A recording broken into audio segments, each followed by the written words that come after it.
Yes, thank you so much. Start करते हैं। सबका स्वागत है माई एच बी प्रोग्राम में। और आज हम डिस्कस करने वाले हैं कि कैसे हमारी बॉडी की जो एजिंग है वो हमारे ब्रेन की एजिंग से डिफरेंट हो सकती है। कई बार हमारी बॉडी की एजिंग अलग पेस से चलती है और हमारे ब्रेन की जो एजिंग है वो अलग पेस से चलती है। और आज ये टॉपिक बहुत सारे ऐसे डाटा को रिसर्च करके स्टडी करके आप लोगों के लिए लेके आए हैं, और उसको आप कैसे मैनेज कर सकते हैं और कैसे पहचान सकते हैं कि आपका ब्रेन जो है वो पहले जल्दी तो बूढ़ा नहीं हो रहा है, जल्दी तो वो एजिंग की तरफ नहीं जा रहा है। और आज के टाइम पे यदि बॉडी की ओवरऑल जो बॉडी की सिस्टम की एजिंग को आप निकालेंगे या देखेंगे, तो आज हमारे ऑर्गन्स जो हैं वो अलग अलग पेस से बुढ़ापे की तरफ जा रहे हैं। जैसा कोई इंसान ज़्यादा मोटा है, जो ज़्यादा ओवरवेट है, ओबेसिटी है, उसका लाजमी सी बात है हार्ट और उसके जॉइंट्स ज़्यादा जल्दी पेस से फास्ट पेस से एजिंग की तरफ जाएंगे। यदि कोई स्ट्रेस में रहता है तो उसकी हार्मोनल एजिंग जो है वो ज़्यादा एक तरीके से फास्ट रहेगी। यदि किसी को कोई आईटी सेक्टर में काम कर रहा है, नींद कम आती है, या जो आइसोलेटेड स्ट्रेसफुल लाइफ में, तो उसके ब्रेन की एजिंग ज़्यादा रहेगी। और यदि कोई अपने खाने पीने का ध्यान सही से नहीं रखता, चीज़ें डाइट अच्छी नहीं रखता, तो लीवर की और गट की जो एजिंग है वो फास्ट होगी। ऐसे करके आज का जो लाइफस्टाइल है कहीं ना कहीं अलग अलग ऑर्गन्स पे कहीं ना कहीं इम्पैक्ट डाल रहा है। तो उस सारे इम्पैक्ट्स को समझेंगे। और मेरा मानना है यदि ब्रेन सही है तो ये बॉडी को बेटर तरीके से कंट्रोल कर सकता है, आपकी लाइफ को इजी बना सकता है। इन्हीं सारे पहलुओं को कंसीडर करते हुए हमने सबसे पहले प्लान किया कि हम आज जो डिस्कस करेंगे एजिंग के बारे में, तो हम ब्रेन को ही सबसे पहले टारगेट करेंगे। कैसे न्यूरो जो हमारा सिस्टम है, न्यूरोलॉजिकल सिस्टम है, कैसे उसकी एजिंग जो है फास्ट फास्ट हो रही है। तो लेडीज एंड जेंटलमैन, स्वागत है। और इस सेशन को हम एक पीपीटी के थ्रू कंडक्ट करेंगे। मैं इसको आईपैड से कनेक्ट कर लेता हूँ।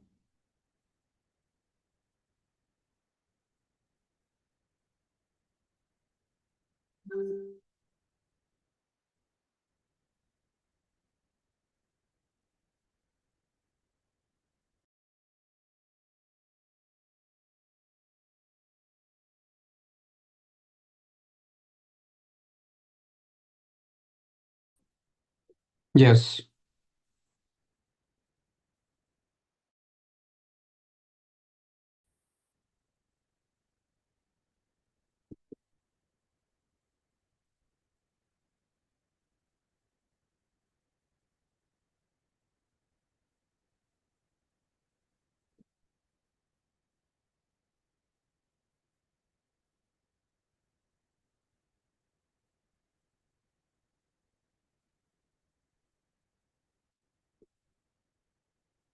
तो टॉपिक है न्यूरो एंड ब्रेन एजिंग, यानी कि न्यूरोलॉजिकल जो सिस्टम है हमारा उसकी एजिंग कैसे हो रही है आज के टाइम पे। और ऐसा तो नहीं है is your brain ageing faster than your body system. पूरी बॉडी से अलग तो आपकी ब्रेन की एजिंग फास्ट तो नहीं चल रही, फास्ट पेस तो नहीं हो रही। मैं डॉक्टर विक्रांत आपका स्वागत कर रहा हूँ आज के माई एच बी सेशन में। Ladies and gentleman, body system की जो एजिंग है तो उसमें ब्रेन, हार्ट, लीवर, किडनी, आपका गट यानी कि digestive tract, joints, they don't all age equally. ये इक्वली एजिंग पे नहीं है आज के टाइम पे। और आज हम बेसिकली एक चीज को हाईलाइट करेंगे, that is neuro brain ageing.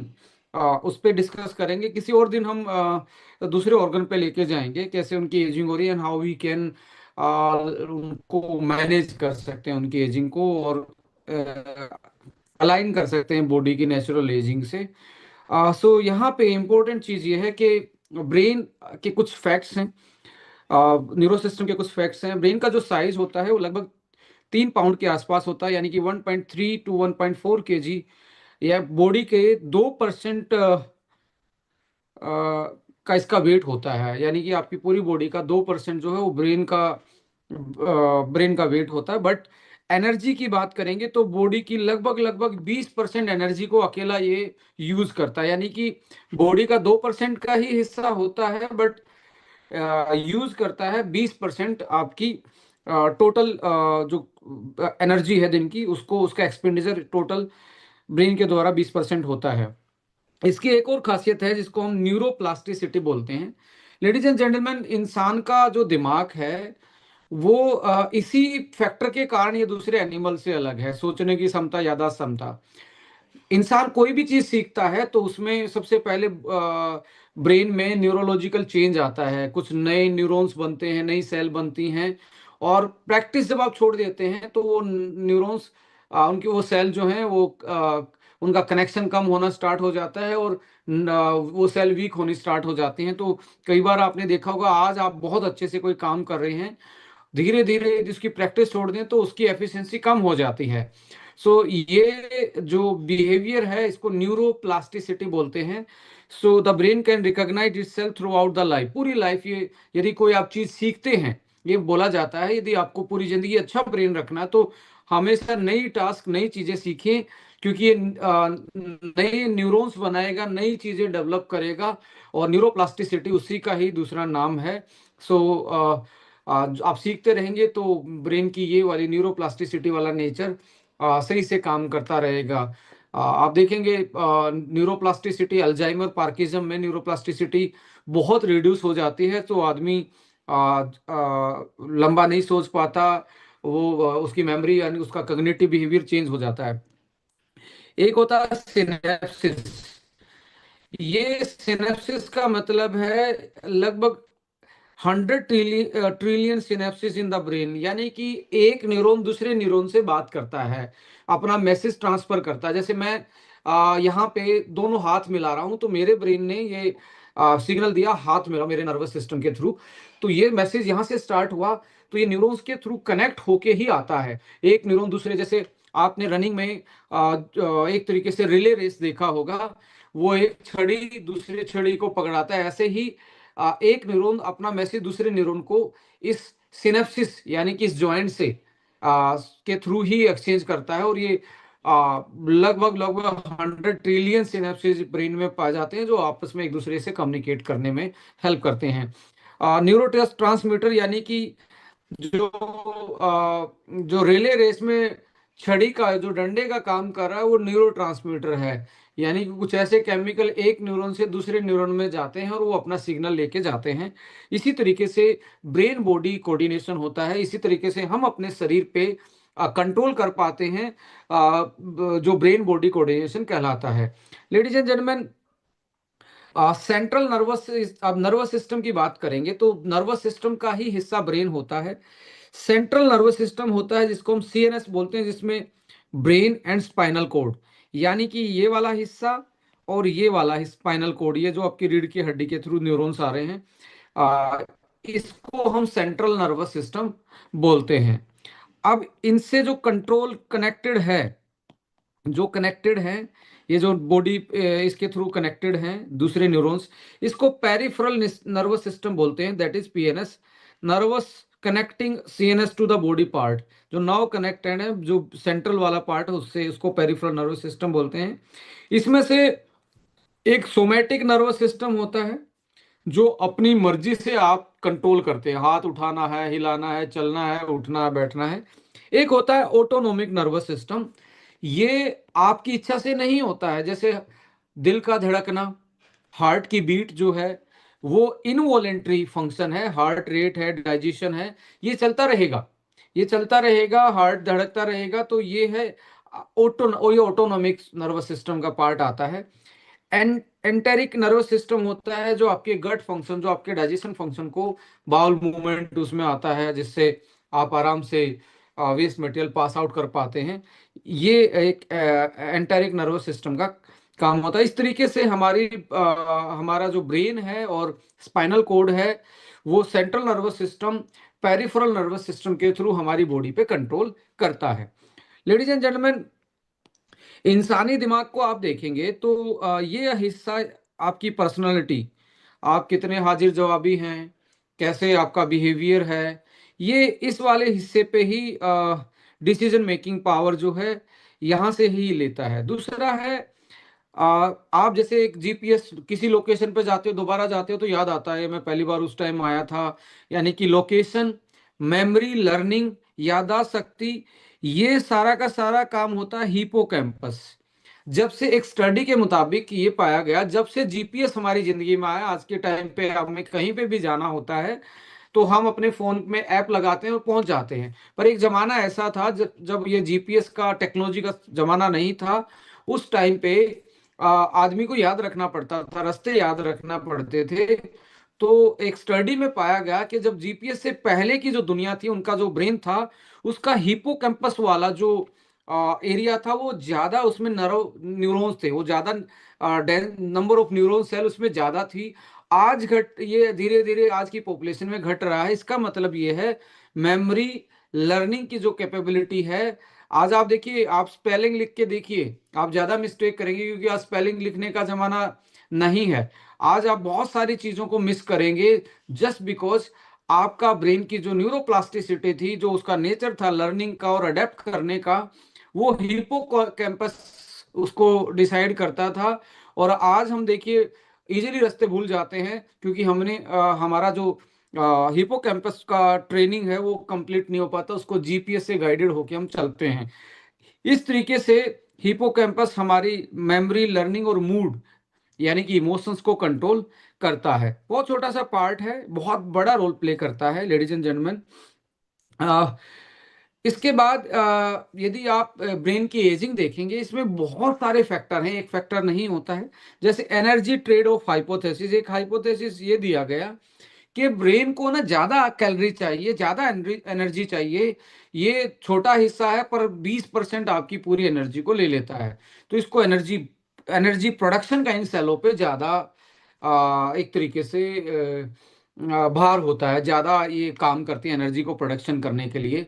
सो ज्यादा एनर्जी प्रोडक्शन करेंगे तो इसका मतलब ये है कि ये जल्दी बूढ़ा हो सकती है, जल्दी बूढ़ी होती हैं। ये हाइपोथेसिस है कि हाई जो एनर्जी डिमांड है उसको वर्नेबल बनाती है एनर्जी प्रोडक्शन और डिस्ट्रीब्यूशन इनसुफिशियंसी में, यानी कि धीरे धीरे इसकी एजिंग फास्ट होती है, जस्ट बिकॉज इसको 20% कैलोरी यूटिलाइज करनी है, तो इसका मेटाबॉलिकली जो एक्टिवेशन है नर्व सेल का वो ज्यादा है। Ladies and gentleman, oxidative stress, brain is highly susceptible to oxidative damage link to neurodegenerative disorder and cognitive decline, जैसे अल्जाइमर है, पार्किंसम है। स्ट्रेस से न्यूरॉन सिस्टम में कोलेटरल डैमेज होता है, उसको भी हम डिस्कस करेंगे, कोर्टिसोल लेवल कैसे नर्वस सिस्टम को डैमेज करता है। और लाइफस्टाइल फैक्टर जैसे डाइट है, एक्सरसाइज है, आपका सोशलाइजेशन है, मेंटल जिसमें स्टिमुलेशन आ रहा है, आपकी एक्टिविटी है, ये आपकी मोटा मोटी 3 फैक्टर हैं जो आपकी बॉडी की एज को के साथ साथ आपकी ब्रेन की एजिंग पे ज़्यादा इम्पैक्ट डालते हैं। थोड़ा सा इन डिटेल इन्हीं उसमें से कुछ चीज़ें हम डिस्कस करेंगे। जैसे ब्रेन की एजिंग है ना, इतना सिंपल प्रोसेस नहीं है, ये बहुत कॉम्प्लेक्स प्रोसेस है। न्यूरोनल लॉस होगा, यानी कि जो आपकी ब्रेन की सेल है और कनेक्शन है वो धीरे धीरे डिक्लाइन होगा। आप देखेंगे 40 साल के बाद आपकी मेमोरी और आपका कॉग्निटिव बिहेवियर स्लो डाउन हो जाता है। और 40 साल की एज के आसपास ही आप देखेंगे बहुत सारे स्पोर्ट्समैन रिटायरमेंट ले लेते हैं, जस्ट बिकॉज उनका जो कॉग्निटिव बिहेवियर है और जो कनेक्शन है न्यूरॉन का, वो लूज होना स्टार्ट हो जाता है। तो message micro second, nano second में डिले होना स्टार्ट हो जाता है। तो लोगों की टाइमिंग चेंज हो जाती है। इवन आप अपने खुद पे भी देखेंगे, आप जब 20 साल की एज में मोटर व्हीकल बाइक चलाते थे, तेज चला पाते थे, हैंड आई कोऑर्डिनेशन बहुत अच्छा था, 40 में जाते जाते उसकी ऑटोमेटिकली स्पीड कम होनी स्टार्ट हो जाती है। बिकॉज आपका जो जो लॉस है, न्यूरॉन्स का जो कनेक्टिविटी है वो कमजोर पड़ जाती है। सो आपकी बॉडी का जो ब्रेन बॉडी कोऑर्डिनेशन है वो स्लो होना स्टार्ट हो जाता है, जो आपकी मेमोरी को भी इफेक्ट करता है और लर्निंग को भी। बच्चे जल्दी याद कर लेते हैं। आप जैसे जैसे एज होते जाते हैं तो आपकी लर्निंग एबिलिटी कम होना स्टार्ट हो जाती है। रिड्यूस न्यूरोप्लास्टिसिटी, नई चीज सीखने के लिए नई नर्व्स का बनना और उनको कनेक्ट करना, ये भी धीरे धीरे स्लो डाउन होना स्टार्ट हो जाता है। और कुछ ऐसी चीजें हैं जो दिन में आप, जैसे अभी मैं आपके साथ ट्रेनिंग कर रहा हूं, आप मेरे को सुन रहे हैं, आप ब्रेन को ज्यादा यूज कर रहे हैं, अभी फिजिकली तो ज्यादा यूज नहीं कर रहे। तो ऐसे ब्रेन में जो प्रोटीन होता है नर्व सेल में, इस ब्रेन वाली सेल में, वो काम करते टाइम टूटता है, ब्रेक डाउन होता है दिन दिन में जब ये जागता है। और वो जब टूटता है तो उसके जो फ्रेगमेंट्स हैं, छोटे छोटे फ्रेगमेंट्स हैं, वो प्रोटीन के हमारे ब्रेन में बिल्ड होना स्टार्ट हो जाते हैं, जैसे beta amyloid and tau accumulate contribute to the neurodegenerative disorder, जैसे अल्जाइमर जैसी चीजें हैं। ये प्रोटीन बिल्ड हो जाता है, ये चोक भी करना स्टार्ट कर देता है नर्व को, ये इकट्ठा होना स्टार्ट हो जाता है, जैसे ब्रेकर का काम करता है, एक न्यूरॉन को दूसरे न्यूरॉन में जो सिग्नल ट्रांसफर है उसको एक तरीके से ब्लॉक करना स्टार्ट कर देता है। इसके बारे में भी मैं इन डिटेल बात करूंगा। And inflammation, chronic inflammation brain के न्यूरॉन्स को और को डैमेज करती है और धीरे धीरे फास्ट एजिंग की तरफ हमारे ब्रेन को लेके जाती है। ये बहुत slow process and complex process है, इसको थोड़ा सा इजीली वे में समझेंगे। ऑक्सीडेटिव स्ट्रेस भी, एनर्जी की डिमांड्स आपको पता है ब्रेन को ज्यादा चाहिए, तो यहाँ पे ही ऑक्सीडेटिव डैमेज ज्यादा होता है। क्योंकि ऑक्सीडेटिव डैमेज, ऑक्सीडेशन से क्या होगा, ग्लूकोज हमारा एटीपी में चेंज होगा, एनर्जी में बदलेगा, और यहाँ सबसे ज्यादा एनर्जी चाहिए ब्रेन को ही, 20%। तो ऑक्सीडेटिव स्ट्रेस ज्यादा इस पे न्यूरल नर्व सिस्टम पे पड़ती है। सो यहाँ पे इसलिए ये सबसे ज्यादा वर्नेबल है ऑक्सीडेटिव स्ट्रेस के, इसके खुद के नेचर के कारण। हिपोकैम्पस श्रिंकेज, ये मैंने बताया था ब्रेन का वो वाला हिस्सा जो यहाँ पे था, जो आपकी लोकेशंस को, मेमोरी को, इमोशंस को, लर्निंग को कंट्रोल करता है।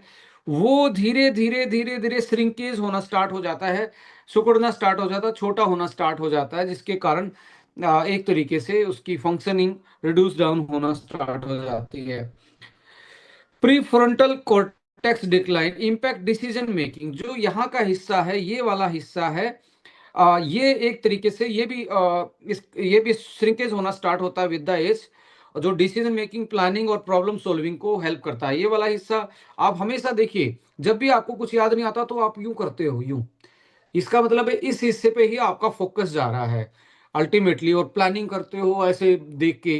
तो ये फ्रंटल जो हमारा प्री फ्रंटल कॉर्टेक्स वाला हिस्सा है, ये विद द टाइम ये भी सिकुड़ना स्टार्ट हो जाता है, ये भी इसका साइज छोटा होना स्टार्ट हो जाता है।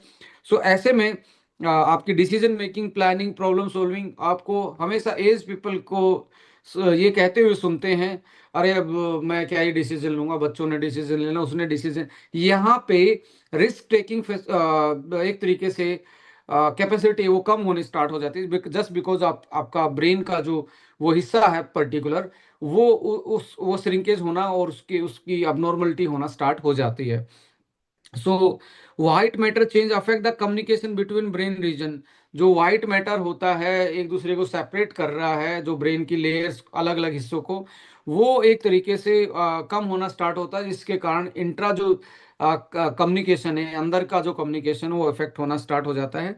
लेडीज एंड जेंटलमैन, कैसे पता लगे कि आपकी ब्रेन की एजिंग फास्ट चल रही है? सपोज करें आप 30 से या 40 साल के हैं, यदि आपको ये लग रहा है कि मुझे बार बार में मैं कोई चीज भूल रहा हूँ, और ऐसी चीजें भूल रहा हूँ जो फैमिली वर्ड्स हैं, फैमिलियर वर्ड्स जो पहले आपको आराम से याद रहते थे, अभी उनको बताने में या उनको एक तरीके याद रखने में आपको तकलीफ आ रही है, तो ये मेमोरी लैप्स का एक तरीके से साइन है, सिम्टम है, ये दिखाता है कि आपकी ब्रेन की एजिंग फास्ट चल रही है। फोकस के इश्यू आ रहे हैं, कॉन्सेंट्रेट नहीं कर पा रहे और एक ही टास्क पे बने नहीं रह पा रहे, तो ये भी आपकी ब्रेन की एजिंग को फास्ट लेके जा रहा है। मूड चेंजेस, बार बार में इरिटेशन हो रही है, बात करते टाइम भी किसी से बात करने का मन नहीं है, एंग्जाइटी, अकेला ही रहते हैं, डिप्रेशन है।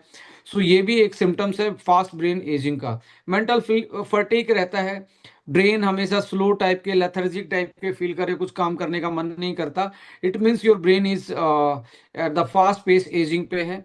स्लीप डिस्टरबेंस, ट्रबल स्लीपिंग, और नींद नहीं आती, जागते रहते हो, तो ये भी इंडिकेशन है कि आपका ब्रेन जो है वो फास्ट एजिंग पे चल रहा है। प्रोसेसिंग स्पीड है वो स्लो हो जाएगी, यानी कि slower thinker, decision making, decision नहीं ले पाते, आप सोचते रहते हो, और ये भी एक तरीके से आपके सिम्टम्स हैं ब्रेन की एजिंग के। लेडीज एंड जेंटलमैन, कैसे आज देखिए नींद का जो क्वालिटी और जो ड्यूरेशन है, यानी कि कितने नंबर ऑफ आवर्स की और कितनी अच्छी नींद, ये आज के टाइम पे बड़ा चैलेंज बनता जा रहा है सोसाइटी के लिए। स्लीप डेप्रिवेशन सोसाइटी डेवलप हो रही है। स्लीप डेप्रिवेशन का पूरी नींद नहीं ले पाना, क्वालिटी नींद नहीं ले पाना, या पूरा 6 से 8 घंटे का जो स्पैन है वो पूरा कंप्लीट ना कर पाना। इससे हो क्या रहा है, ये ब्रेन के क्लियरेंस को इम्पेयर कर रहा है। अब मैं आपको बता रहा हूँ, जैसे आपको लगता है सबके घर में सिंक है, जब आपका सिंक चोक हो जाता है यानी कि कुछ फंस जाता है, तो आप ज्यादा प्रेशर का पानी डालते हैं या गर्म पानी डाल देते हो, जिससे कि पूरी पाइप क्या हो जाती है, साफ हो जाती है, और दोबारा से पैसेज क्लियर होके आपका पानी ड्रेनेज होना स्टार्ट होता है। ज्यादा पानी डाल डाल देते सिंक में, तो प्रेशर के कारण सारी चीजें निकल जाती हैं। जब आप सोते हैं तो ऐसे ही हमारा जो ब्रेन का फ्लूइड है, जो ब्रेन का तरल पदार्थ है, फ्लूइड जो है, वो उसका बहाव आता है, और हमारे जो ये टूटी हुई चीजें हैं जो ब्लॉकेज कर रही हैं, जो एक्यूमुलेट हो रही हैं, लाइक जो प्रोटीन था, बीटा एमालोइड था, या टाउ जो फ्रेगमेंट्स थे, उनको ये एक तरीके से बहा के लेके जाती है और साफ कर देती है। ये यदि साफ हो जाएंगे, मेमोरी, याददाश्त शक्ति, आपका effectiveness, decision making power, reflection fast हो जाते हैं। जब आप देखेंगे कई बार आप कम सोते हो, तो आपको लगता है कि सुबह सुबह एक तरीके से आपका अल्टीमेटली क्या, सुबह सुबह ये लगता है कि यार मुझे याद नहीं आ रहा, मूड नहीं अच्छा है, जस्ट बिकॉज ये क्या है कि आपका जो टूटा फूटा जो रास्ते में पड़ा था वो साफ नहीं हुआ है, और वो आपके थिंकिंग में, आपके कॉग्निटिव बिहेवियर में, आपकी मेमोरी में बीच में आ रहा है। सिग्नल को पूरा आगे नहीं जाने दिया जाता। जैसे रास्ते पे यदि कोई आंधी तूफान के बाद पेड़ पड़े होते हैं, तो आप गाड़ी आगे मूव नहीं कर पाते, या टेढ़ी मेढ़ी चलाओगे, तो ये हमारे प्रोसेस को स्लो कर देता है। सो स्लीप डेप्रिवेशन, ये जो टॉक्सिन्स प्रोटीन इकट्ठे हुए हैं उनको साफ, जो रात को होने थे वो साफ नहीं होते, वो क्लियरेंस नहीं मिलता उनको, और वो बिल्डअप होता स्टार्ट हो जाते हैं, और यही कारण बनते हैं अल्जाइमर, पार्किंसम के। Increase inflammation, chronic sleep loss trigger the inflammation and damage the brain cell. जो नए सेल बनने थे उसको, उसके रास्ते को, उसके प्रोसेस को भी डिस्टर्ब कर देता है। न्यूरोप्लास्टिसिटी, जिनको हमने स्टार्टिंग में बात की थी, कंसोलिडेशन एंड लर्निंग जो प्रोसेस है, उसको एक तरीके से इनहिबिट कर देता है। एंड हिपोकैम्पल वॉल्यूम लॉस, यानी कि हिपोकैम्पस जो यहाँ पे जो ब्रेन का हिस्सा था, जो लोकेशन, बॉडी का बैलेंस, मेमोरी, लर्निंग और इमोशंस को कंट्रोल करता है, वो सिकुड़ना स्टार्ट हो जाता है। यदि आप कम नींद लेते हैं तो आप इमोशंस पे कंट्रोल नहीं कर पाओगे, इरिटेशन होना स्टार्ट हो जाएगा, आपका बॉडी बैलेंस, आपकी बॉडी में कपकपी स्टार्ट हो जाएगी, थर्म ट्रिमर्स आने स्टार्ट हो जाएंगे। ये एक इंडिकेशन है हिपोकैम्पल वॉल्यूम लॉस एंड जो टॉक्सिन्स है उनका accumulation in the body. Ladies and gentleman, अभी जो मैं बात कर रहा था, दैट इज बीटा एमाइलोइड। ये एक ऐसा टॉक्सिन है जो आपके ब्रेन में डेली बनेगा, ये बाहर से नहीं आता है। ये आप यदि कम सोते हो, आप की नींद पूरी नहीं होती है, आपका, आप लोगों से मिलजुल के नहीं रहते, अकेले रहते हो, ज़्यादा स्क्रीन टाइम देते हो, डाइट अच्छी नहीं लेते हो, ऐसे में ये इकट्ठा होना स्टार्ट हो जाता है। जैसे कि ये एक हेल्दी न्यूरॉन सेल है, ये एक हेल्दी न्यूरॉन सेल है। अब नॉर्मल न्यूरॉन जो है, यदि आप सोते नहीं हैं तो इसके ऊपर ये कूड़ा करकट की तरह एक तरीके से डस्ट इकट्ठा होना स्टार्ट हो जाता है, जो यहाँ से सिग्नल, ये क्योंकि ये न्यूरोप्लास्टिसिटी क्या थी, एक तो कनेक्शन बनाना दूसरे न्यूरॉन्स के साथ, और यहाँ से मैसेज ट्रांसफर करना, यहाँ मैसेज आके माइलिन सीट पे अटक जाएगा, यानी कि आगे ट्रांसफर नहीं होगा। और यही जब आप एमआरआई स्कैन देखा जाता है किसका, जो अल्जाइमर के हैं, पार्किंसम के, और जो गजनी जैसे लोग हैं, यानी कि जो शॉर्ट टर्म मेमोरी लॉस वाले हैं, उनके इसमें ये इकट्ठा हो जाता है, जिससे सिग्नल जो है एक से आगे नहीं बढ़ पाता, इसके कारण, इसके एक्युमुलेशन के कारण। सो ये यहाँ पे इकट्ठा हो के ऐसे प्लग बनाना स्टार्ट कर देता है, ये फिर जमा, ये इकट्ठा होना स्टार्ट हो जाता है एक एरिया में, कई बार ये ब्लॉकेज करना स्टार्ट कर देता है। अल्टीमेटली ब्रेन एक तरीके से बहुत सारी बीमारियों की तरफ, न्यूरोडिजेनरेटिव बीमारी की तरफ चलना स्टार्ट हो जाता है। सो बीटा अमाइलॉइड क्या है, पेप्टाइड फ्रेगमेंट है, जो अमाइलॉइड प्रिकर्सर प्रोटीन जो हमारे ब्रेन में होता है, वो उसके फ्रेगमेंट उसके टूटने से होता है, जो कि डेली प्रोसेस होता है। ये टॉक्सिक प्लग बना देता है आउटसाइड न्यूरॉन, ये न्यूरॉन के बाहर, जो अल्जाइमर डिजीज में मिलता है बेसिकली, जो डिस्टर्ब कर देता है सेल के function and leading to neurodegeneration. और लास्ट में न्यूरो को, नर्वस सिस्टम को डिजनरेट यानी कि तोड़ना स्टार्ट कर देता है। इसमें सबसे ज्यादा एमिलोइड बीटा 42 वाला जो फ्रेगमेंट है वो सबसे ज्यादा हार्मफुल होता है। और अल्जाइमर में ये बायोमार्कर भी इसको चेक किया जाता है अल्जाइमर के केस में कितना बढ़ा हुआ है। सो ये एक तरीके से टॉक्सिन है हमारी मेमोरी, हमारे ब्रेन के लिए, और हमारी ब्रेन की एजिंग को ये फास्ट करता है। एक होता है टाउ। ये tau is a protein that stabilise the microtubules in neurons. Microtubules क्या है? ये जो नर्व सिस्टम सेल देख रहे थे, इसमें छोटे छोटे ट्यूबुल्स से ये बना हुआ, छोटे छोटे माइक्रो ट्यूब होती हैं, छोटी छोटी ट्यूब होती हैं। और इसमें जो छोटे छोटे ये चीजें हैं ट्यूब में, जो माइक्रो ट्यूबुल्स में, इनको ये जोड़ के रखता है। और जब भी ये एक तरीके से एग्रीगेट जो है, एक तरीके से फोस्फिरलाइट हो जाएगा, इस पे एक नया मॉलिक्यूल आगे चिपक जाता है, तो ये इस चिपकते ही, जैसे यहाँ पे आपको चिपका हुआ दिखेगा, छोटे छोटे पार्ट चिपके हुए, फोस्फिरलाइटेड हम टाउ बोलते हैं इसको। ये क्या करता है, ये माइक्रोट्यूबुल्स इसके दूसरी चीज चिपकते ही ये डिसइंटीग्रेट हो जाते हैं, बिखरना स्टार्ट हो जाते हैं, और नर्व सिस्टम, नर्व सेल टूट जाती है। जैसे कोई चीज आपने लेयर में लगा रखी थी, बीच में से कोई चीज तोड़ दें आप, घुसा दें, तो उसका कनेक्शन टूट जाए और धीरे धीरे वो डैमेज होना स्टार्ट हो जाए। तो ऐसे में माइक्रोट्यूबुल डिसइंटीग्रेट हो जाते हैं। जैसे माइक्रोट्यूबुल डिसइंटीग्रेट होंगे तो नर्व सेल टूटना स्टार्ट हो जाएगी, बीच से टूट जाएगी, और कनेक्शन, जो मैसेज जाना है वो डिस्टर्ब होना स्टार्ट हो जाएगा। और ये भी एक तरीके से बायोमार्कर के रूप में अल्जाइमर पार्किंसम में देखा जाता है। लेडीज एंड जेंटलमैन, सिनेप्टिक यानी सिनेप्सिस भी बोलते हैं इसको। कैसे एक एक मैसेज दूसरे दूसरे न्यूरॉन्स के पास पहुंचता है, देखिए, इसको सिनेप्टिक क्लेफ्ट बोलते हैं। ऐसे दो न्यूरॉन इकट्ठे आते हैं, साथ में आते हैं, जैसे मैं आपको हाथ मिला के दिखा रहा हूं, ऐसे ये साथ में आएंगे।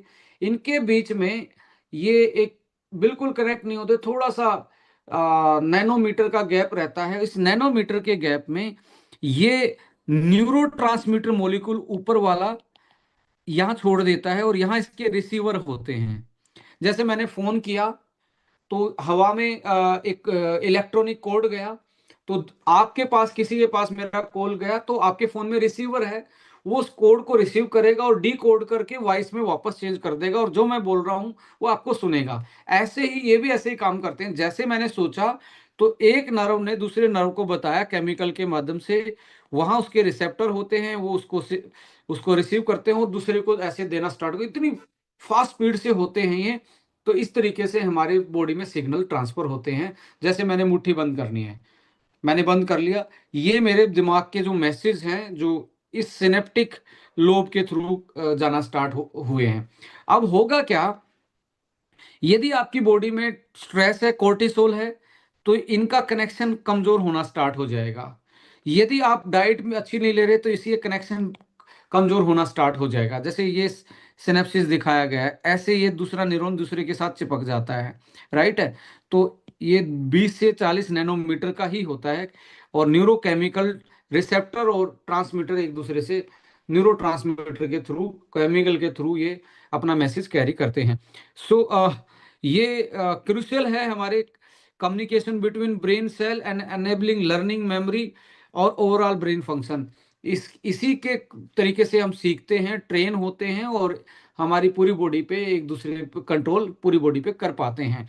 सो ये कैसे, कोर्टिसोल क्या होता है, स्ट्रेस की हार्मोन। जब स्ट्रेस रहती है तो कोर्टिसोल नाम का हार्मोन हमारी बॉडी में बनता है, जो एड्रेनलिन ग्लैंड से बनता है, जो किडनी के ऊपर होती है, वहां से ये बनता है। ये क्या करता है, रिड्यूस सिनेप्टिक प्लास्टिसिटी, यानी कि इससे जो कनेक्शन था ये इसको रिड्यूस करना स्टार्ट कर देता, कम कम करना स्टार्ट कर देता है। डेंड्रेटिक एट्रोपी, यानी कि excess cortisol shrink the dendrites, reducing the surface areas. ये जो डेंड्राइटिक का मतलब है, ये वाला जो इसका न्यूरोसेल का जो ये आप फ्रेगमेंट्स देख रहे हैं, इनको मारना स्टार्ट कर देता है, जो रिसीवर और ये हैं, इनको ये मरना स्टार्ट हो जाते हैं कोर्टिसोल की वजह से, ये डैमेज होना स्टार्ट हो जाते हैं।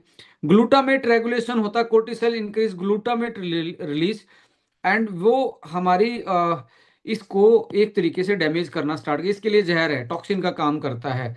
और हिपोकैम्पल इंपैक्ट करता है। स्ट्रेस क्या करती है, जो हमारे हिपोकैम्पस वाला एरिया है, वो जो मेमोरी को और एक तरीके से क्रूशियल फॉर मेमोरी है, उसको कोर्टिसोल क्या करता है, वो बहुत सेंसिटिव होता है वो हिपोकैम्पल कोर्टिसोल से।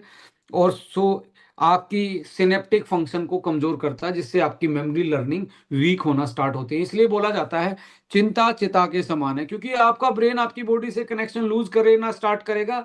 और आप, हो सकता है कि आपका हार्ट बीट अलग काम कर रही है, आपका गट लाइन अलग काम कर रहा है, आपके हॉर्मोन्स अलग बन रहे हैं, आप धीरे धीरे आदमी फास्ट एजिंग की तरफ चला जाता है। Ladies and gentleman, chronic stress जो है हिपोकैम्पल डैमेज तो करता ही है, न्यूरोप्लास्टिसिटी को डिस्टर्ब करता है, अमाइलॉइड प्लग बिल्डअप करता है, जो मैंने बताया था कि वो जो टॉक्सिन फ्रेगमेंट है प्रोटीन के, वो एक्युमुलेट होना स्टार्ट हो जाते हैं और बंदा धीरे धीरे अल्जाइमर की तरफ चला जाता है। So inflammation, damage to the brain cell, ये सारी चीजें स्ट्रेस, क्रोनिक स्ट्रेस की वजह से, कोर्टिसोल की वजह से हमारे ब्रेन में इंड्यूस होती हैं।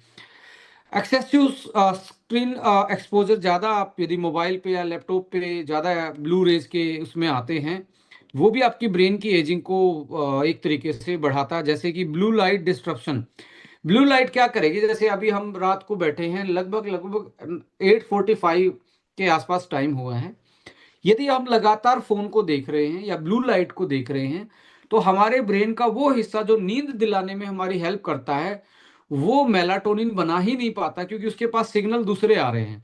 अब मेलाटोनिन नहीं बनेगा, तो जो रात को साफ सफाई वाला काम है, जो बहा के लेके जाता है जो टूटी फूटी चीजों को, वो पूरा ही नहीं होगा, जिसको हम बोलते हैं सिरकेडियन साइकिल, कि कैसे हमारी बॉडी का पूरा साइकिल नेचर के साथ चलता है, टाइमिंग के अनुसार चलता है। इसलिए लाइट बंद करके रात को ही सोने का टाइम सबसे बेस्ट इसलिए होता है, बिकॉज जैसे लाइट बंद होती है, सूरज ढलता है, तो ब्रेन का वो हिस्सा एक्टिवेट होता है और मेलाटोनिन बनना स्टार्ट हो जाता है।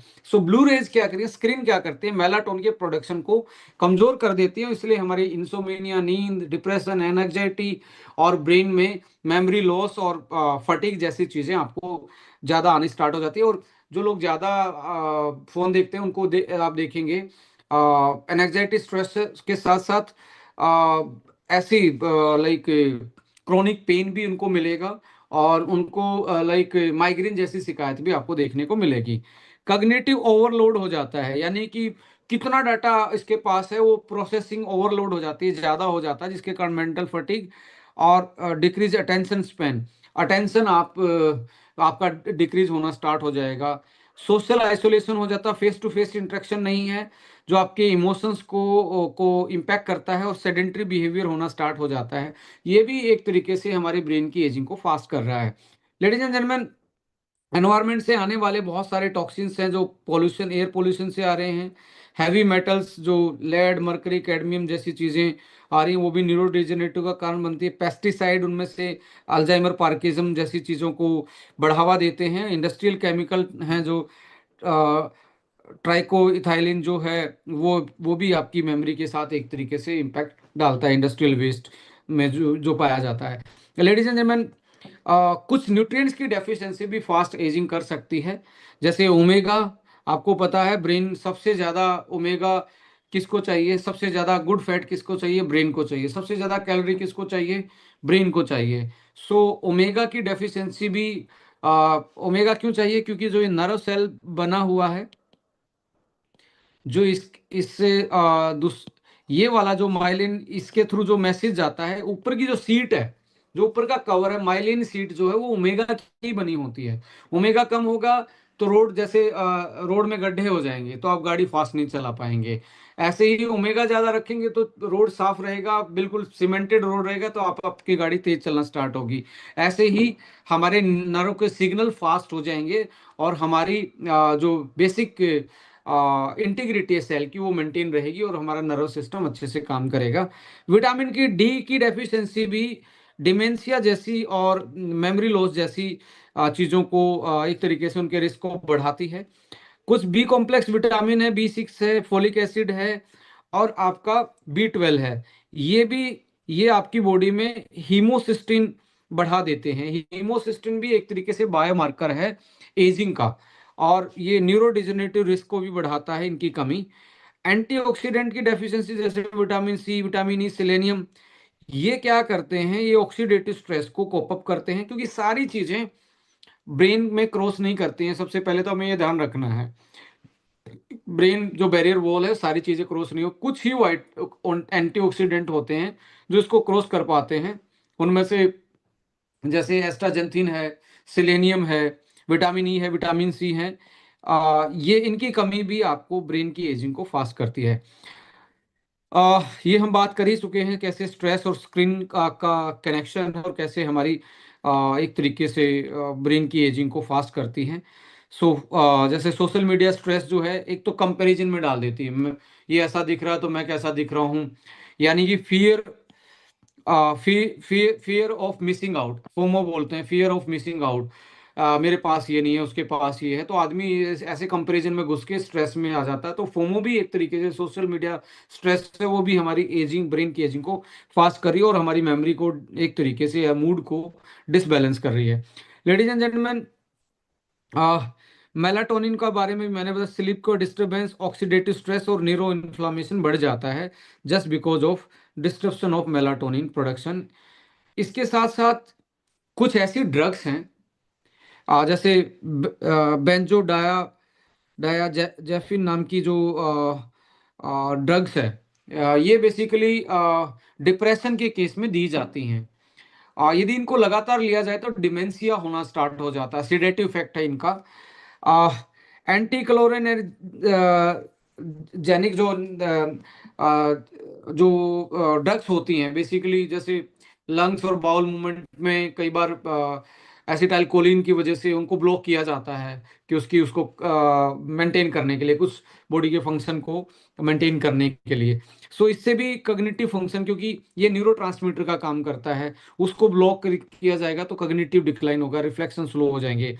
बहुत सारे पेन किलर हैं जो कि न्यूरो डिजेनरेटिव काम काम करते हैं, यानी कि सीधा ब्रेन को डैमेज करते हैं। खून पतला करने वाली स्टेटिन्स जो ब्लड थिनर के रूप में दी जाती हैं, बहुत सारे लोग बीपी वाले पेशेंट, हार्ट के पेशेंट इन चीज़ों को लेते हैं, ये भी हमें कॉग्निटिव साइड इफेक्ट हैं और एक तरीके से ब्रेन की को डैमेज करते हैं। जो सुबह सुबह जो लोग प्रोटॉन पंप इनहिबिटर लेते हैं, यानी कि एंटा एसिड जो लेते हैं, वो लॉन्ग टर्म यूज भी डिमेंशिया के रिस्क को बढ़ाता है। जो बहुत सारे आज लाइफस्टाइल में लोग अपना ड्रग्स ले रहे हैं जो डेली मेडिकेशंस पे हैं, स्ट्रेस को कम करने की है, पेन किलर है, खून पतला करने वाली एंटा एसिड है, ये ब्रेन की फास्ट एजिंग करती हैं। यदि आप भी उनमें से एक हैं या आपका कोई जानकार ऐसी चीजें ले रहा है, तो उनकी ब्रेन की एजिंग फास्ट चल रही है, उसको आपको मैनेज करने में उनकी हेल्प करनी चाहिए। जैसे जैसे उम्र बढ़ती है, एनएडी लेवल नीचे जाता है, उससे भी आपका ब्रेन की एजिंग फास्ट हो जाती है और न्यूरो डिजेनरेटिव प्रोसेस फास्ट होना स्टार्ट हो जाता है। और DNA repair, neuro protection, energy metabolism, और ये सारी चीज़ें कहीं ना कहीं एक तरीके से हमारी ब्रेन की एजिंग को फास्ट करती हैं। एनएडी लेवल भी एक बहुत बड़ा, साइंटिफिकली आज के टाइम पे एंटी एजिंग में न्यूरो एनएडी बूस्टर्स के रूप में बहुत सारी चीज़ें हैं। जैसे हमारे यहाँ यंग फ्यूल है जो हम बात करते हैं हर मीटिंग में। कैसे इवेलुएट करेंगे कि जैसे ब्लड टेस्ट में एनएडी लेवल भी पता लगा जा सकता है। कुछ इन्फ्लामेशन मार्कर हैं, सीआरपी है, high sensitive C reactive protein और इंटरल्यूकिन 6, ये हमारे इन्फ्लामेशन के मार्कर हैं। हीमोसिस्टिन लेवल है, विटामिन डी की डेफिशिएंसी है, B12 की डेफिशिएंसी, ओमेगा लेवल, इन चीज़ों का, और कोर्टिसोल लेवल। यदि ये चीज़ें आपकी इम्बैलेंस हैं तो आपकी ब्रेन पे सीधा इम्पैक्ट पड़ रहा है और आपकी ब्रेन की एजिंग फास्ट होती जा रही है। और आज किसको विटामिन डी की डेफिशिएंसी नहीं, किसको विटामिन B12 की डेफिशिएंसी नहीं, कौन अच्छी फैट खा पा रहा है, तो कहीं ना कहीं आप सीधा अपने आप से भी रिलेट कर रहे होंगे कि भाई मैं क्या कर रहा हूँ अपने ब्रेन के साथ। सो एपो E4 एलील जो अल्जाइमर के रिस्क के साथ कनेक्टेड है, ये भी एक तरीके से जेनेटिक टेस्टिंग है। और टाउ जो फ्रेगमेंट था या एमाइलॉइड बीटा 42 और 40 जो रेशो था, ये भी एक तरीके से हमारे एक तरीके से बायोमार्कर हैं, टेस्ट करवा सकते हैं। Marker of astrocyte activation and the neuro inflammation, GFAP, glial fibril acidic protein, ये कुछ मार्कर हैं जो आप टेस्ट करवा सकते हैं। एजिंग कंट्रोल में physical activity, diet, sleep and cognitive stimulation, ये चीज़ें आपके ब्रेन की हेल्दी एजिंग को प्रमोट करती हैं, जैसे लर्निंग, पजल, सोशल एंगेजमेंट, किताबें पढ़ना, एक्सरसाइज करना, अच्छी नींद लेना, अच्छी डाइट लेना। ओमेगा और एंटीऑक्सीडेंट बेसिकली इनमें ज़्यादा होने चाहिए और एडेप्टोजन होने चाहिए। ये हमें हेल्दी ब्रेन की तरफ लेके जाते हैं। आप ब्लड प्रेशर को कंट्रोल करेंगे तो वो भी आपकी ब्रेन की एजिंग को बहुत इम्पैक्ट डालता है। कोलेस्ट्रॉल, ब्लड शुगर, यदि डायबिटिक हैं तो और ज़्यादा आपका ब्रेन ज़्यादा फास्ट एजिंग में जाएगा। कल आपका यदि लिपिड्स प्रोफाइल अनबैलेंस है तो आपकी फास्ट ब्रेन की एजिंग और ज़्यादा होगी। ब्लड प्रेशर के केस में भी आपका किडनी और ब्रेन पे ज़्यादा इम्पैक्ट पड़ता है। Ladies and gentleman, stress management, social connection, ये चीज़ें हैं। मैं लास्ट में आना चाहूँगा। अडेप्टोजन एक ऐसा वर्ड है, इसका मतलब है आपकी बॉडी किसी भी स्ट्रेस में क्यों ना हो, आपको उसके अनुसार आपकी बॉडी को अडेप्ट करवा लेना, उसको अडेप्टोजन बोलते हैं।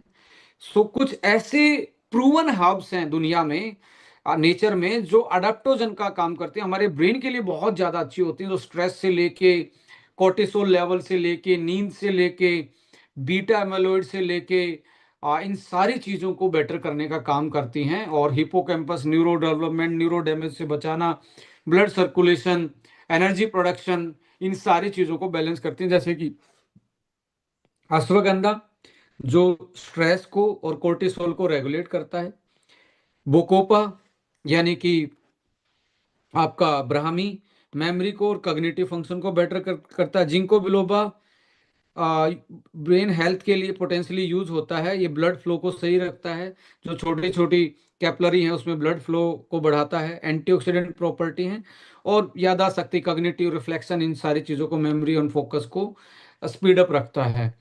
और न्यूट्रिएंट्स जो है, जैसे ओमेगा है, DHA है, EP है, विटामिन डी है, B6, B9, B12 और antioxidant vitamin E, vitamin C, ये एक तरीके से अडेप्टोजन एंड न्यूट्रिशन आपको बैलेंस करना पड़ेगा आपके ब्रेन के लिए। अडेप्टोजन में इसके आगे जैसे कुछ फूड हैं जो, जैसे फैटी फिश है, या ओमेगा का सोर्स आप देखेंगे फ्लैक्स सीड है, फ्लैक्स सीड ऑयल है, या पंपकिन सीड है।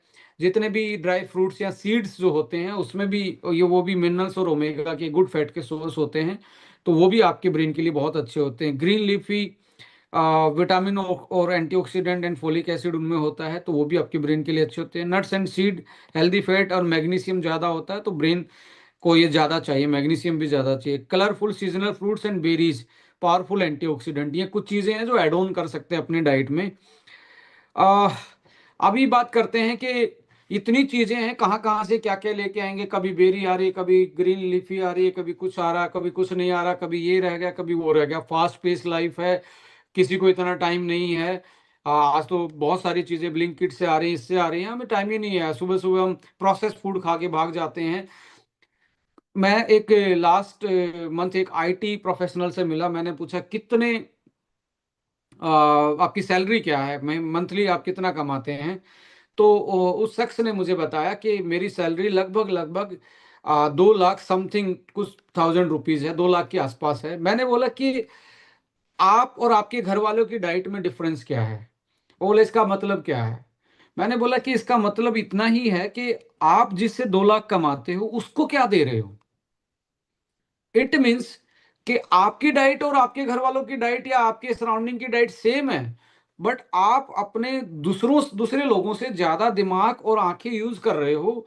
तो आप इसको यदि सीरियस नहीं ले रहे, जो आपको कमा के दे रहा है उसी उसी से ही आपकी कमाई आ रही है, तो यदि आप उसको मैनेज नहीं कर रहे। उन्होंने बोला कि मैंने कभी ऐसा सोचा ही नहीं, ऐसा भी होता है।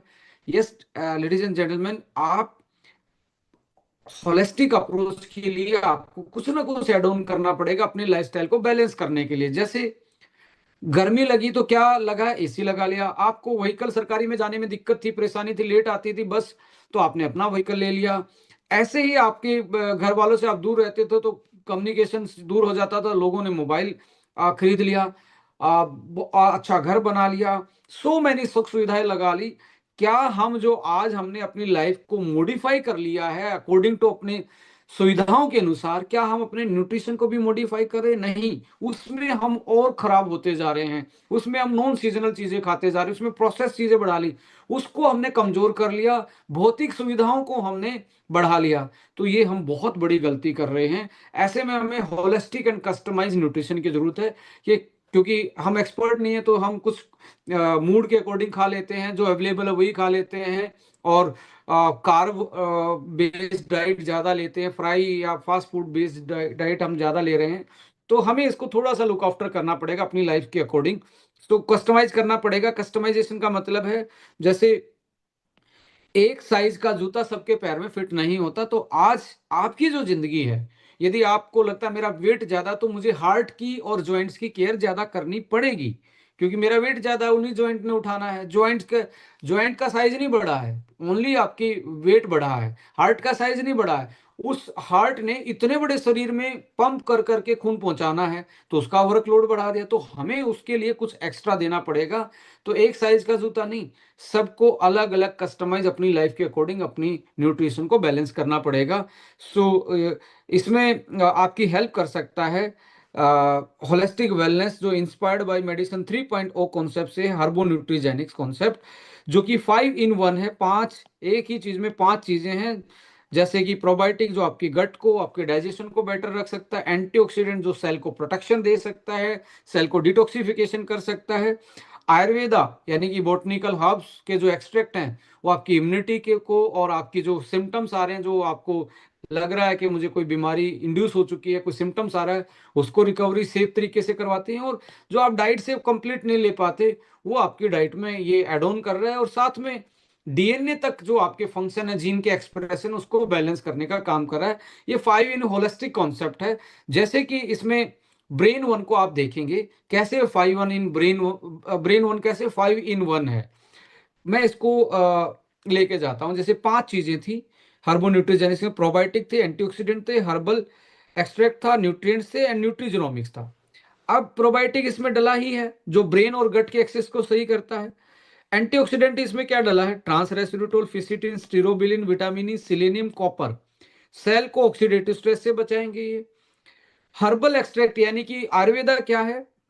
जिंको, अश्वगंधा, ब्राह्मी, गोटू कोला, ये आपके कॉग्निटिव मेमोरी को और स्ट्रेस मैनेज को हेल्प करेंगे। न्यूट्रिएंट्स में क्या है?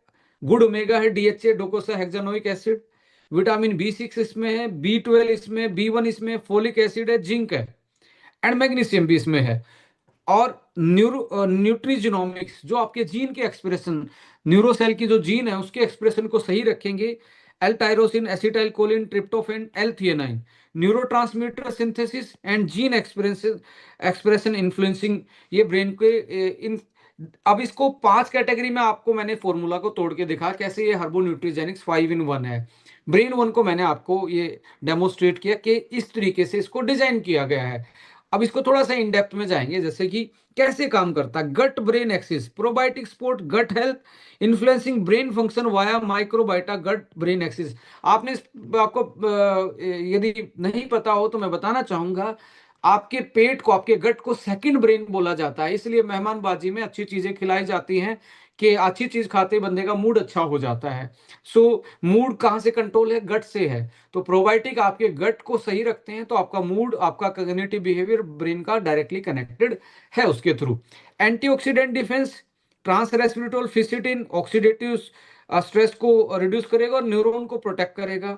कॉग्निटिव सपोर्ट में जिंको एंड बोकोबा, ये दोनों आपके कॉग्निटिव और मेमोरी को इनहांस करेंगे। Neurotransmitter L tyrosine and tryptophan, dopamine and serotonin, happy hormone, आपका मूड अच्छा रखेंगे, हैप्पी हार्मोन बढ़ाते हैं ये एल टायरोसिन एंड ट्रिप्टोफेन।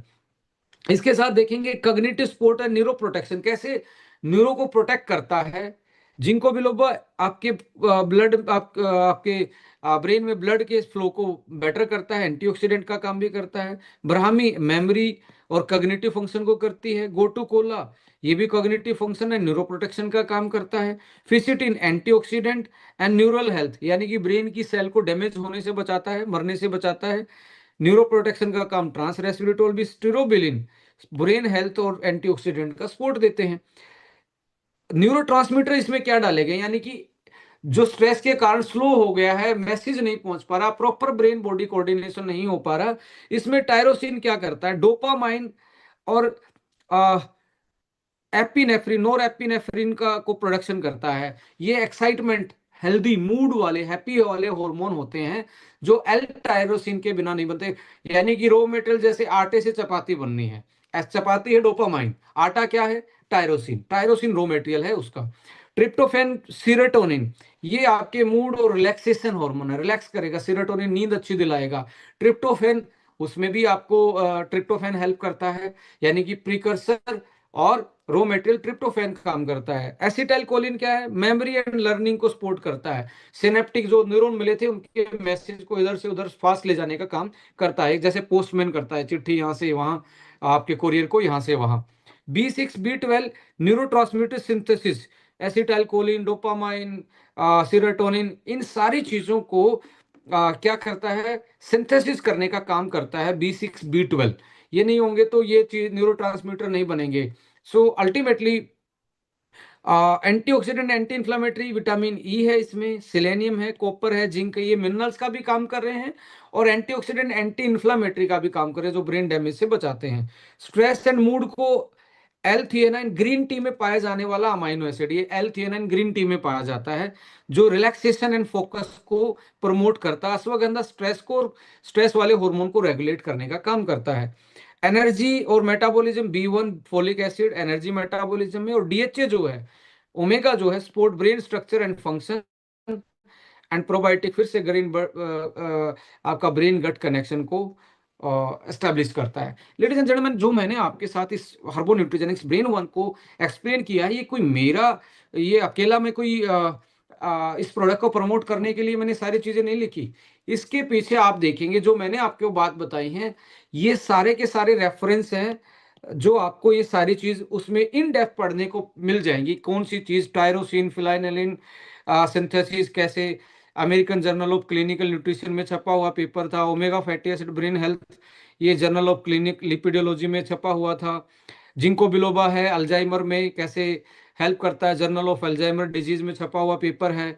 सो ऐसे करके ट्रांस रेस्पिरेटोल एंटी एजिंग प्रॉपर्टी कैसे देता है, ये मैंने जो आपके सामने सारी चीजें रखी, ये बहुत सारे इन चीजों के रेफरेंस हैं, साइंटिफिक रेफरेंस हैं, क्योंकि साइंस ने ही इन चीजों को प्रूव किया हुआ है, जो इस फॉर्मुलेशन में आपको देखने को मिल रहा है।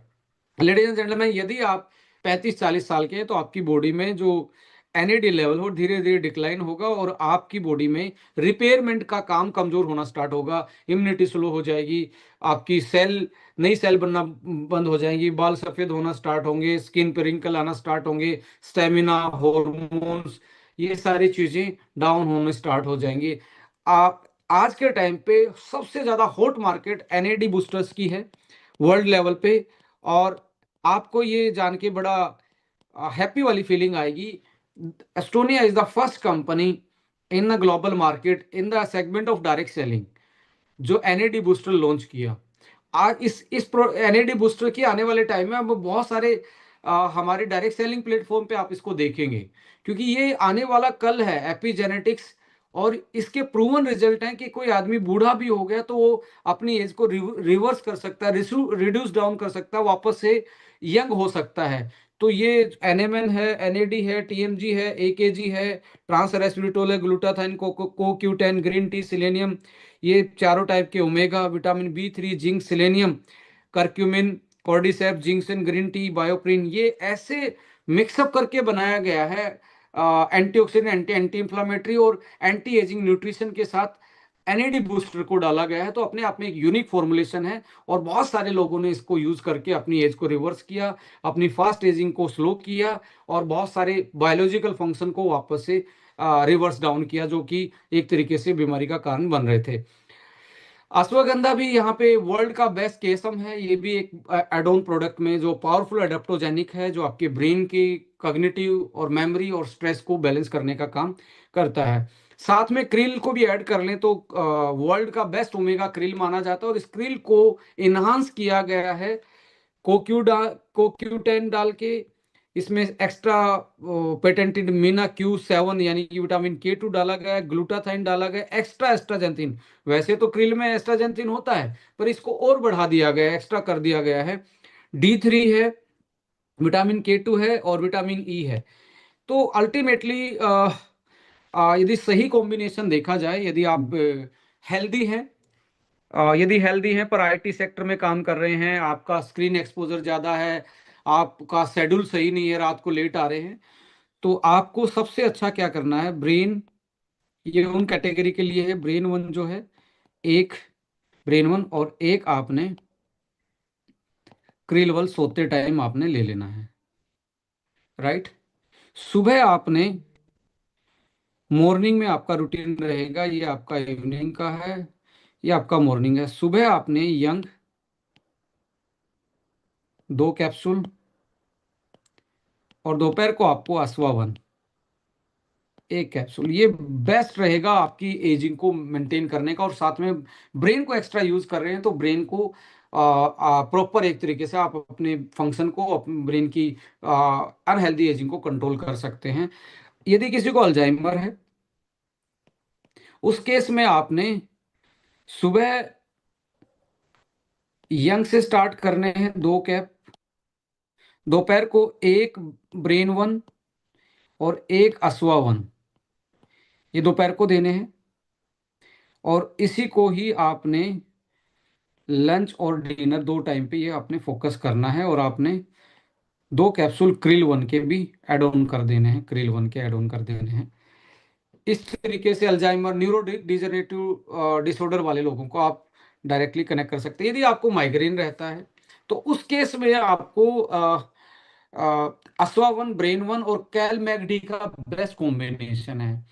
पहले 10 दिन 2 बार लें, एक ब्रेन वन, एक अश्वावन, एक कैलमैगडी, सुबह शाम आप लेंगे।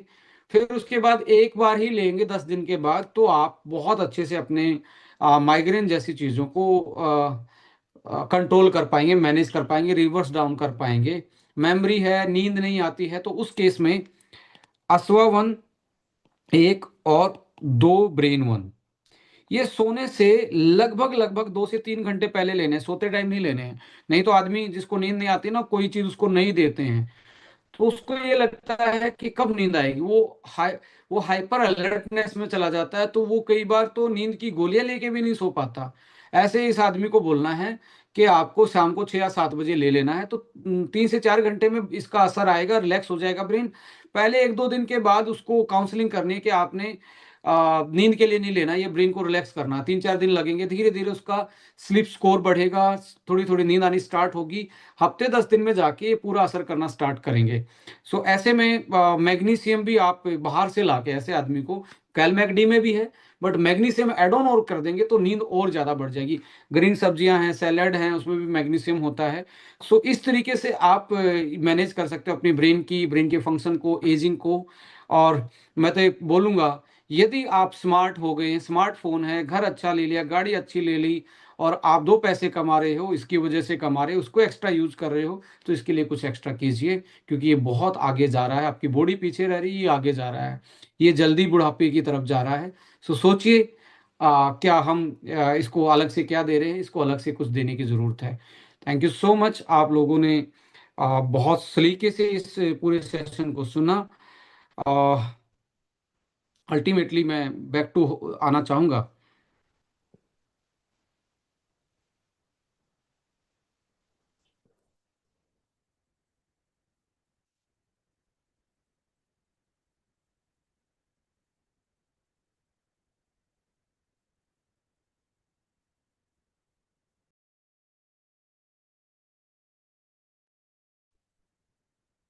अगले अगले हफ्ते हम मिलेंगे। हमारे हार्ट की कैसे एजिंग होती जा रही है और कैसे हम हार्ट एजिंग को बेटर कर सकते हैं, कैसे अपने हार्ट का अच्छे से ख्याल रख सकते हैं, कैसे हम उसको एक लंबी रेस का घोड़ा बना सकते हैं, साथी बना सकते हैं। हार्ट के बारे में बात करेंगे उससे। आज हमने ब्रेन के बारे में बात की। और देखिए, फिर से मैं बोलना चाहूँगा, सीजनल, नेचुरल, अनप्रोसेस्ड फूड आपके लिए अच्छा होता है। आपके लोकल एरिया में आपके जो दादा दादी पहले के पेरेंट्स जिस फूड को खाते थे, आप भी वही खाएंगे, तो आपके जीन उनको अच्छे से पहचानेंगे। और उनको अच्छे से पहचानेंगे तो आपकी बॉडी में कुछ अच्छे कामों को करते रहेंगे। यदि उसको वो पहचान नहीं पाए, जैसे आज pizza, pastry, burger, French fry, pack food, process food, ये हमारे दादा दादी ने कभी, पहले की जनरेशन ने कभी नहीं खाए, तो उनका जीन इनको नहीं पहचानता, क्योंकि वो जीन उधर से ही आया है। नहीं पहचानता है, तो नहीं पहचानता तो वो सही से काम नहीं कर पाता। सही से काम नहीं कर पाता तो कुछ ऐसे बैड जीन एक्टिवेट हो जाते हैं जो कैंसर कोजिंग है, जो ऑटोइम्यून डिसऑर्डर कोज करते हैं, जो क्रोनिकल स्ट्रेस कर सकते हैं, जो हमारी एजिंग को फास्ट कर सकते हैं। इसलिए मैं बोलना चाहूँगा, सीजनल खाना जरूरी है। जो आपके लोकल एरिया में होता है वो खाना जरूरी है। और सीजनल लोकल के साथ उसको ज़्यादा फ्राई करके ना खाएं, अनप्रोसेस्ड और मिनिमम प्रोसेसिंग के साथ खाएंगे। और इसके साथ एक चीज़, एक मेडिसिन और ऐड कर देंगे जिसका नाम है टाइम। रात का खाना यदि आप 6 और 8 बजे के बीच में खा लेते हो, मैक्सिमम अपर लिमिट 8, और सुबह शाम को 6 बजे, तो आप अपनी ज़िंदगी में जो चेंज देखना चाहते हैं हेल्थ पॉइंट ऑफ व्यू से, वो धीरे धीरे आना स्टार्ट हो जाएंगे। आपको लगता है कि आपको कोई डायबिटीज़ है, फैटी लीवर है, नींद कम आ रही है, ब्रेन की मेमोरी, मूड अच्छे नहीं है, हार्मोन अच्छे नहीं हैं, तो सीजनल, लोकल, अनप्रोसेस्ड खाना स्टार्ट कीजिए और 6 से 8 बजे के खाना स्टार्ट कीजिए। Thank you so much. जय हिंद। All the best.